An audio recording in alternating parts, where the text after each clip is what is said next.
News 12 starts now with breaking news. Breaking news as gunfire erupts in the Grammercy Park neighborhood of West Palm Beach. One of those shots hit a sheriff's deputy's patrol car. Now the entire neighborhood is on lockdown. News 12's Tasha Martinez is live on the scene with the late-breaking details. Bring us up to speed, Tasha.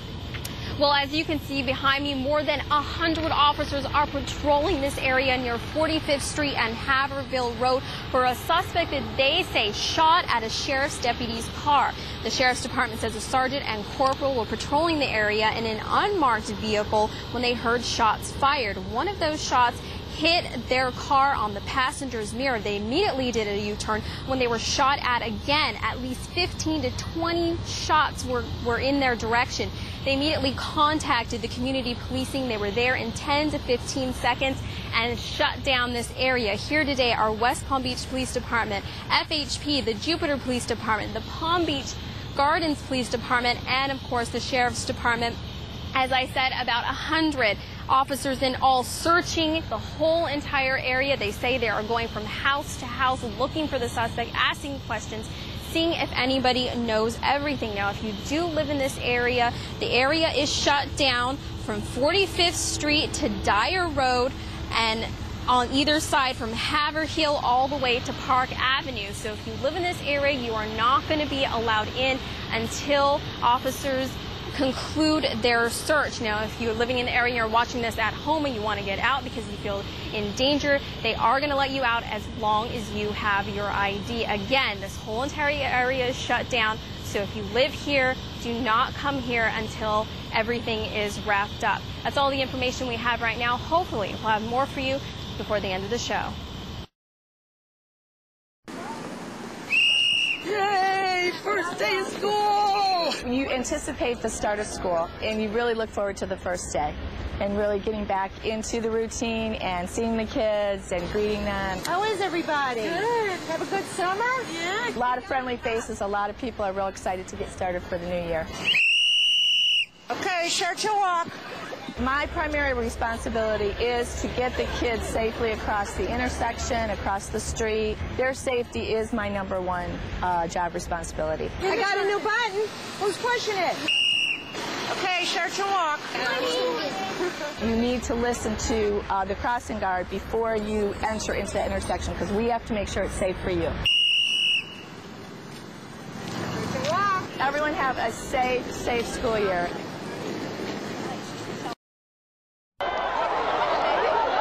It's just ridiculous, like a madhouse. A woman describes what it was like being in the middle of an angry mob. What started off as a waiting line turned into a violent crowd in front of the Boca Raton Housing Authority. Hundreds of people bent on securing an application for a Section 8 housing voucher. Even the riot police were called in to maintain law and order in a situation that quickly turned out of control. The cops kept coming out and pushing people out of the way, telling them to move out of the way. People was passing out. People was literally passing out because of the heat.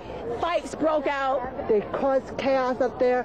There was people climbing over, almost falling on my baby. I had to protect him, protect all my kids, fighting. I was surrounding my kids.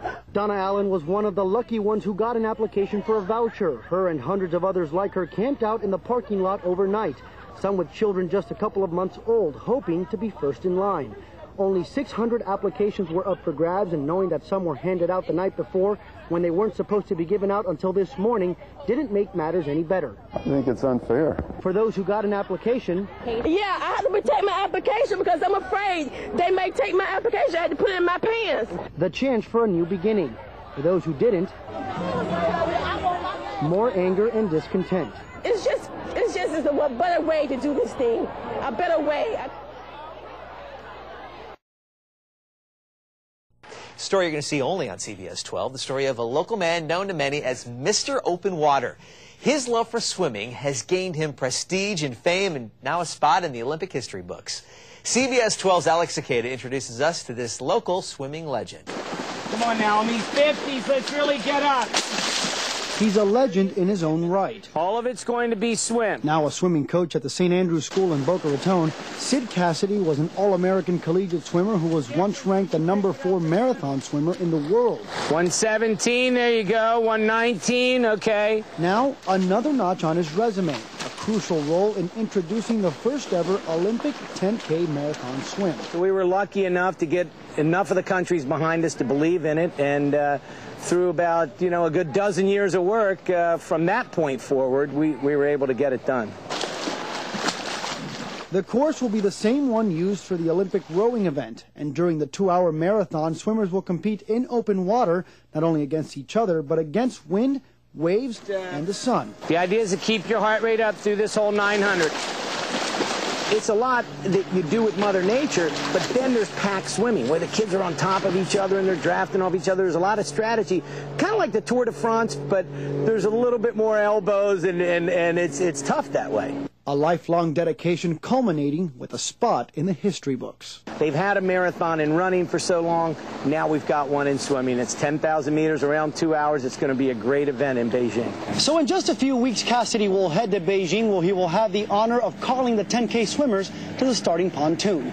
In Boca Raton, I'm Alex Cicada, CBS 12 News. That's right. Storms from Faye's outer bands are wreaking havoc in our area overnight. You probably got woken up to them. I had stuff knocking against my window overnight. Now, one of the areas, though, really the worst hit area is Wellington to our west. Let's get straight to CBS 12's Alex Cicada, where at least one neighborhood in the Wellington area must now clean up, and there were some reports of a possible tornado. What have you got going on out there, Alex? Well, Tara and Rick, it's pretty clear just how devastating the damage is. Look behind me here, this tree clearly gutted open by what would appear to be some lightning. This entire neighborhood has been pretty much devastated. There's debris and garbage all over the place, and we try to show you a little bit of the flooding down here. If you look down, and you can see just how much water come down over here back to my feet, and you can see just how deep this water is. Now, we're going to go back over here and follow me here. Bear with me for a second. This tree actually fell down and fell in front of this man's home here.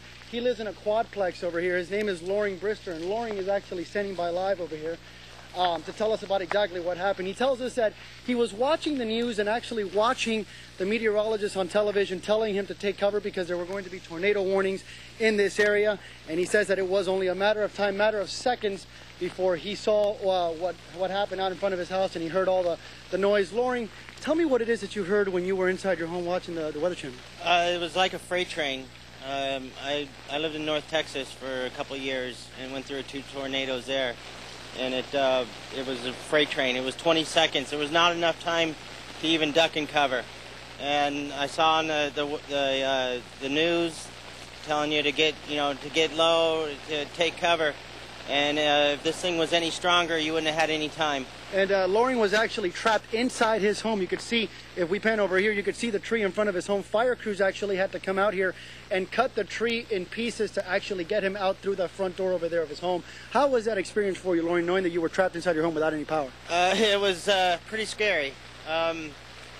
Just the fact of the tornado coming through, and the speed of it coming through, and not being able to duck and cover, being exposed. If it was any stronger and ripped the roof off, I probably would have been killed. Well, luckily you weren't, and luckily everything turned out okay. Thank you so much, Loring. And again, we do want to mention that everyone here, neighbors, are concerned about the tornado warning, and they're pretty confident and sure that this was a tornado. But again, we have not been able to really confirm that. Again, there are tornado warnings in the area, and if we come by here really quick, we're going to bear with me. We got some cable issues over here. But if you come with me, you can see just how much debris is actually on the floor here. There's a lot of debris out here, a lot of just garbage and pieces of roofs, and actually just satellite dish pieces, and it's just really devastating out here. So anybody in Wellington and the west part of Palm Beach County really needs to take cover and stay indoors as much as possible. Don't leave unless you have to. The power is back up in this area, but again, it is extremely dangerous. All right, Alex, let's just jump in there real quick, because it seems like, we're talking about a tornado, and then, initially in your reporting you thought maybe the tree was damaged by the lightning. Does Loring know specifically, was it a tornado in his area? Did he feel like a tornado came by his house? Everybody here, Loring, including some of the neighbors who live over here, tell us that they heard the wind, and you heard them say exactly what it sounded like. They say it sounded like a freight train. They said, some of them actually said they've never heard anything like it. It was very loud, very very strong, and they say it's a tornado, but again, that's not confirmed yet. That's something that meteorologists and weather experts would have to know more about. Again, there are tornado warnings in this area, but whether a tornado did cause all this damage, that again is not confirmed right now. So this is one of the worst hit parts in western Palm Beach County. So we're going to go now over to the eastern part of Palm Beach County, where my colleague Kara Kosinich is live over in Singer Island. And Kara, what does it look like over there?